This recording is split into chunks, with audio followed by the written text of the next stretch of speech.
My parents gave my sister $96,000 to study in London and told me, "You don't deserve any help," so I cut off them and continued with my life. Years later, my sister passed by my $10 million house and called my dad crying. The crystal chandelier threw dancing shadows across the mahogany table, and my mother's voice sliced through the comfortable hum of conversation like a knife through butter. $96,000 for Natalie's studies in London, she announced, raising her champagne flute toward my older sister. Cambridge deserves nothing less than perfection. The clinking of silverware stopped. Heads nodded around the table, aunts, uncles, cousins all murmuring their approval like a well-rehearsed chorus. My fork hovered halfway to my mouth, filet mignon growing cold on the bone china. Natalie beamed, her honey blonde hair catching the light just right, practicing her British accent between sips of sparkling cider. Then I spoke. The words came out quieter than I intended. "What about me?" My mother's eyes finally found mine across the table. She didn't blink, didn't soften. "You don't deserve any help, Callista." The air turned thick. Perfume, steak, and suffocating silence pressing down on my chest. I smiled. I nodded. And I let that moment sear itself into my memory like a brand. That was the last family dinner I ever attended. For years later, when my sister's Tesla crawled past my $10 million estate in Malibu, California, she called my father, sobbing. None of them had any idea what I'd done to get there. When I was 9, birthdays meant watching someone else blow out the candles. Natalie's celebrations always featured professional photographers, designer dresses, and my father's speeches about her unlimited potential. Mine came with a bus pass and a lecture about self-reliance. I remember the bus driver's name, Marcus. He'd wave at me every morning as I squeezed through the door, backpack digging into my shoulders like weights I wasn't ready to carry. The seat next to me stayed empty. No one wanted to sit beside the kid with secondhand sneakers and yesterday's lunch. At home, everything orbited around achievement. Mother measured love in accolades. Father measured it in profit margins. When Natalie joined the Stanford Pre-Collegiate Summer Institutes, Mother called it destiny manifesting. When I built my first website at 12, she called it a cute little hobby. Nothing serious. She'd peek into my room, wrinkle her nose at the tangle of Ethernet cables and coding notebooks scattered across my floor. "Try something that matters, Callista. Something people actually see." Natalie got the MacBook Pro, the master bedroom with the bay window, the family's attention like a spotlight that never dimmed. I got the leftovers. Proofreading her college essays at midnight. Fixing her iPhone when she dropped it. Running to the drugstore in the rain because she needed emergency face masks. Mother said I was helpful. Father said I was practical. Neither word felt anything like love. The summer I turned 14, I won the Los Angeles Youth Coding Championship. I printed the certificate myself because the email said, "Congratulations, Callista Monroe, first place, advanced division." I showed it to Father while he was waxing his Porsche in the driveway. He glanced at it, nodded once, and said, "Well, that's a start. Keep building on it." Mother never asked what I'd built. Natalie posted about her acceptance into a summer program at Duke that same evening, and our family group chat exploded with congratulations until my phone's battery died. Not one message was for me. Dinner conversations always circled back to her. Natalie's professors, Natalie's internships, Natalie's charm. When I tried to speak, Mother would interrupt with, "Oh, Natalie mentioned that exact same concept last week at brunch." So I learned to let silence do the heavy lifting. It hurt less than the interruptions. By 16, I'd built an app that helped low-income students navigate scholarship applications. The Los Angeles Times called it innovative youth activism. Mother called it time you could have spent on SAT prep.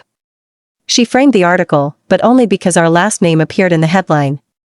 At my high school graduation, they sat in the front row, pressed suits, pastel sundresses, perfect smiles for the Instagram photos. Natalie waved at a friend across the auditorium while my name echoed through the speakers. Callista and Monroe, summa cum laude. Nobody stood. Nobody cheered. I clutched my diploma like evidence, not celebration. That night, Mother hugged Natalie and whispered loud enough for me to hear, "I'm so proud of both my daughters, but especially you, sweetheart. You're going to change the world." I smiled because Natalie was recording for her Instagram story. Later, alone in my room, I pinned that bus pass above my desk, right next to the certificate nobody cared about. Rain drummed against the window in steady rhythm, keeping time like a metronome. That night, I understood the equation of my family. Natalie equaled light. I equaled shadow. The night of the London dinner, the dining room smelled like ribeye and Cabernet. Natalie sat across from me, her face glowing under the chandelier, rehearsing British slang while Mother corrected her pronunciation between bites. I'd spent the day troubleshooting code for a local nonprofit's website. My fingers still smelled faintly of coffee and soldering flux. Father cleared his throat, commanding attention. We've finalized everything. 96,000 for tuition, housing, and airfare. Natalie deserves to focus on her education, not finances. He delivered it like a press release, not a family discussion. Mother nodded, her pearl necklace catching the light. It's what any good parent would do. My brain stumbled. 96,000. The full amount. My fork clattered against my plate. That's the entire college budget. Father nodded once. Of course. It's an investment in her future. The word investment lodged in my throat like a stone. I forced myself to breathe, to stay calm. I'm short 3,000 for my state university housing deposit. If I could borrow it, I'd pay you back by Christmas. Mother didn't look up from her wine. You don't deserve any help, Callista. The words landed soft but sharp, like glass breaking underwater. Even Natalie stopped smiling. I waited for Father to correct her, to say she'd misspoken. He didn't. He just refilled his glass and said, we invest where we see returns. You made your choices. Something inside me went perfectly, utterly still, the chandelier's hum. The scrape of knives on china. The vanilla-scented candles. Every detail pressed into my brain like a photograph I'd never forget. I smiled. Small, controlled, final. I understand. Nobody responded. The moment folded in on itself like a file being closed and archived forever. When I stood, my chair scraped across the hardwood loud enough to make Uncle Richard flinch. Outside, the California air hit my face, cool and clean. Rain had started, tapping against my windshield like fingers counting down to something inevitable. By the time I reached my dorm, my phone was buzzing. Texts from Mother, don't be dramatic. You'll regret this attitude. I turned the phone face down and watched the screen go dark. That was the night I stopped asking for fairness. That was the night I started building something they couldn't claim credit for. The next morning, I deleted every family contact from my phone. No ceremony, no tears, no goodbye post, just names disappearing into white space.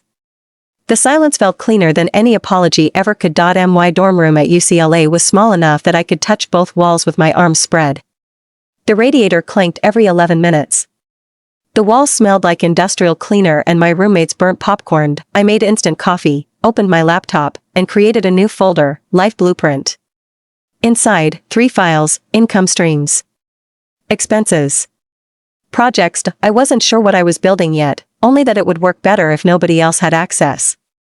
By day, I poured coffee for stressed college students, fixing the cafe's router when it crashed. By night, I coded under my desk lamp, rain constant against the window. I tracked every hour, every dollar, measured life in small, provable returns. My only rule, document everything. When people create gaps, data fills them. 3 months later, I landed a part-time position at a tech startup in Santa Monica. Glass walls, standing desks, the smell of ambition and fresh paint. My badge read Innovate Solutions, Junior Developer. 15 people shared that office, but after midnight, it belonged to me. I stayed late testing code until dawn turned the sky purple. That's when Jackson noticed me. He leaned over my monitor one night, watching lines of code scroll past. You're optimizing logistics algorithms. I nodded. Just a side project. He grinned. Make it your main one. If it works, we pitch it to the partners. We did.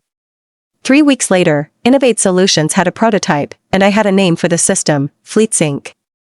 We tested it with small businesses, bakeries, florists, courier services. Each data set I cleaned felt like reclaiming a piece of control I'd lost at that dinner table. I kept everything. Notes, testing logs, client feedback, fuel efficiency reports. When the pilot succeeded, Jackson called it innovation. I called it proof. My roommate Zoe sometimes brought takeout to the office. You're obsessed, she teased, handing me Thai food. I'm building distance, I replied. From what? From needing permission. The months blurred into graphs and quiet victories. My therapist, Dr. Martinez, taught me the vocabulary for what I'd survived. Conditional love. Emotional neglect. Scapegoat dynamics. Your parents didn't reward you for existing, she said gently. They rewarded you for being useful. I nodded. Then I'll make usefulness my weapon. By the end of that year, FleetSync became more than code. It became a voice I didn't have to raise. Numbers spoke. Data replaced arguments. When Innovate Solutions offered to spin it into its own startup, Jackson made me CTO and co-founder. We signed paperwork in a conference room overlooking Santa Monica Bay. Rain streaked the windows like static. I signed my name without my hand shaking once. Every milestone, I logged. Every contract, I saved. It wasn't paranoia. It was architecture. Control had shape, and I was finally drawing the blueprint. The next 3 years moved like a time-lapse. FleetSync grew from 2 desks to 2 floors. Our carbon reduction model got featured in TechCrunch. A venture capital firm backed us after reviewing our pilot data. I didn't buy designer clothes or post about it. I still wore the same jeans and tied my hair in the same ponytail, but I upgraded my laptop and kept the old one in a drawer, an artifact from a different version of myself. One evening, cleaning out that drawer, I found the torn napkin I'd written on after that dinner. Call mother crossed out so hard the paper ripped, I ran my thumb over the tear. Then I folded it carefully and filed it under archive lessons learned. 4 years passed like that. Quiet, steady, purposeful, until one notification changed everything. A real estate app pinged. New listing, oceanfront estate, Malibu, California. I clicked out of curiosity, then couldn't look away. The house was all glass and limestone, facing the Pacific Ocean. It cost $10 million, the same number that once sounded impossible. I bought it. No cosigners, no permission, no shared accounts. The morning I moved in, the air smelled like saltwater and fresh possibilities. I set my things down in the empty great room, then hung one item on the wall, my old bus pass, framed behind museum glass. Beneath it, I added a small plaque. From broken roots to chosen paths. For the first time in my life, silence didn't mean abandonment. It meant peace. Some nights I'd stand by the floor-to-ceiling windows, watching rain trace slow patterns down the glass. My reflection was faint, almost ghost-like, but solid enough to trust. The house was quiet, except for the hum of the dishwasher finishing its cycle. I'd think about my parents sometimes, not with rage, just curiosity. Did they still believe worth was something you invested in? Did they ever wonder about the daughter who stopped asking? Then I'd close my laptop, check my accounts, and turn off the lights one by one. The ocean outside shimmered silver and endless. This time, I wasn't running from their silence. I was mastering my own. It happened on a Saturday in late September. Sunlight poured through the windows, turning the marble floors into rivers of gold. My boyfriend Derek and I were about to leave for the farmer's market when my phone lit up with a number I didn't recognize. I almost declined it. Almost, then instinct made me answer. Callista? It's me, Natalie. Her voice cracked, scattered between ragged breaths. I just drove past your gate. Your name's on the entrance. Do you really live there? Outside, the sprinkler system clicked on, rhythmic and indifferent. I answered carefully. What are you really asking, Natalie? She inhaled sharply. How do you have that kind of money? The call ended before I could respond. I stared at the screen until it went black, reflecting the faint outline of my face. Within 2 hours, messages started flooding in. Mother, father, Aunt Charlotte, Grandmother Monroe, all names I hadn't seen in years. Each voicemail carried the same desperate undertone wrapped in different words. Mother's voice first, polished and pointed. Natalie told me something unbelievable. Darling, call me. She's distraught. You can't let jealousy ruin this family. Then father's, measured and heavy. Callista, it's your father. Let's talk like adults. We're still family. That word again. Family. It only appeared when they needed something. By evening, a courier delivered a letter on cream-colored stationery. Expensive handwriting. Catherine Monroe. The first line pretended warmth. Natalie's expecting a baby. You'll be an aunt. Perhaps it's time to heal old wounds. Then the calculation revealed itself. Your father's business has hit some rough patches. The roof needs replacing. Family supports one another in difficult times. The final line, perfectly sharpened, I know you're not a heartless person. I folded the paper once, twice, until it fit neatly in the trash. That night, I didn't cry, didn't rage. I just reopened my old therapy notes, the document labeled boundaries. I added a new line. They don't miss me. They miss the role I used to play. 3 days later, I sent 2 emails. The first to Mother. If contact is to continue, no financial requests. No guilt tactics. No unannounced visits. I don't need apologies. I need respect. The second to Father, you called it investment and returns. Here's mine, freedom. Let's close this account properly. He replied with a single text. Meet me. The diner on Pacific Coast Highway. Thursday, 10 a.m. The diner smelled like coffee and bacon grease. Father arrived exactly on time. Pressed suit, graying temples, eyes dimmer than I remembered. He slid into the booth across from me.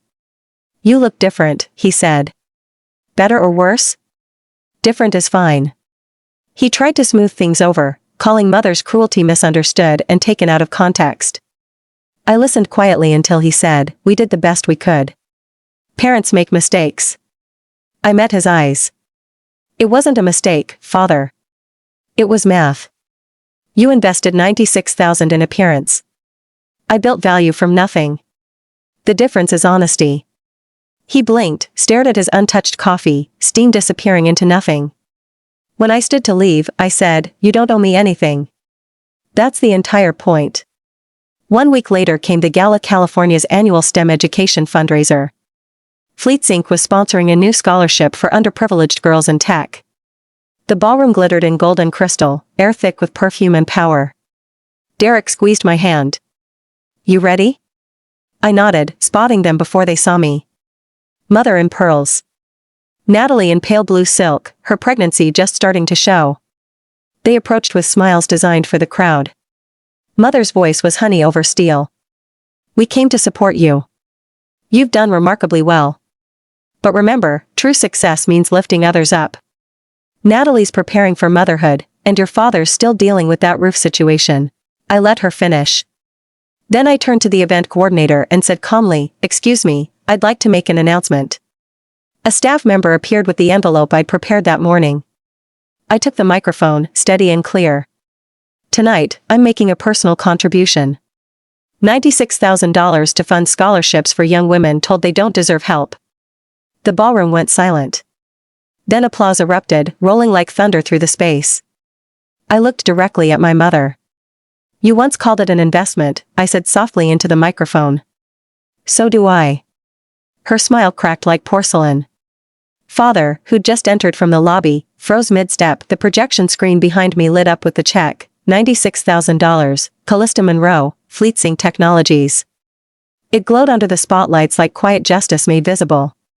When the applause faded, I walked off stage, past their stunned faces, into the cool California night. Rain had started again. Thin, steady, cleansing. After the gala, I didn't post anything.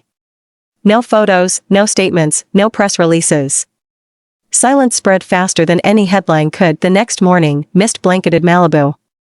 I stood on my deck, barefoot on the cold wood, watching the Pacific stretch silver under soft rain. My phone stayed inside, face down. It hadn't rung since that night, and for once, that silence didn't feel like loss. It felt earned. Inside, the house was still. Derek made coffee in the kitchen, the scent mixing with the sound of waves against the shore. You okay? He asked. Yeah, I said. Finally. He smiled. You seemed lighter last night. I wasn't lighter, I said. Just finished. Later, when he left for work, I walked into my office. The windows framed the ocean like a living painting. My desk was clean, only my laptop, half a cup of cold coffee, and the small glass frame on the wall. Inside it, the green bus pass. The one they once said represented responsibility. Now it meant freedom. I opened my journal, the one from therapy, and wrote the final entry. They taught me that love has to be earned. I learned that peace doesn't. A pelican crossed the water outside. I watched it disappear into the fog, wings beating slow and sure. I thought about everything that led here. The quiet nights coding under fluorescent lights. The rejection disguised as parenting. The endless need to prove worth. And how none of it controlled me anymore. In the distance, thunder rumbled somewhere beyond Malibu's calm shores. I closed my laptop, turned off the lights, and sat by the window, just listening. The rain no longer sounded like the night I drove away from that dinner. It sounded like the life I chose instead. They once told me I didn't deserve help. Maybe they were right because what I needed wasn't help. It was distance, silence, and time to build something that couldn't be taken away. Now when rain hits the glass, it doesn't sound like sorrow anymore. It sounds like proof.